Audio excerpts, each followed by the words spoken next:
Di area ini merupakan tempat terjadinya rumah gedung yang akan dibangun masjid atas permintaan masyarakat, atas usul masyarakat atau keluarga korban, dengan dilengkapi living park yang memuat jejak sejarah yang tetap dipertahankan sebagai pengingat dan pembelajaran bagi kita adalah tangga yang terletak di dekat panggung ini serta dua sumur yang ada di bagian depan dan belakang area ini.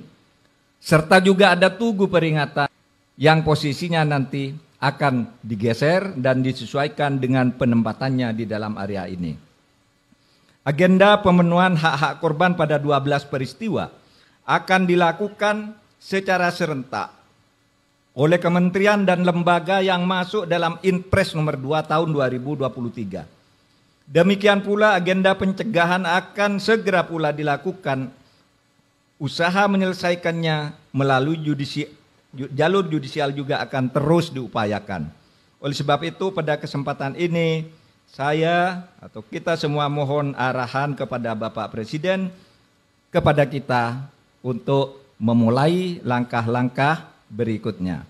Selaku Menko Polhukam yang mendapat tugas dari Bapak Presiden untuk mengawal proses ini, saya ingin mengucapkan terima kasih kepada Ketua dan anggota PPHAM, para menteri, pimpinan lembaga negara, segenap pimpinan daerah, khususnya jajaran pemerintah daerah di Aceh, rekan-rekan pers, organisasi keagamaan, tokoh-tokoh masyarakat, organisasi masyarakat sipil, dan pihak-pihak lain yang mendukung agenda bangsa ini. Begitu pula kepada panitia yang sudah bekerja keras untuk menyiapkan acara ini.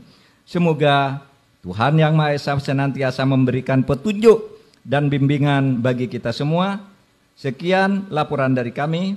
Atas perhatiannya, terima kasih.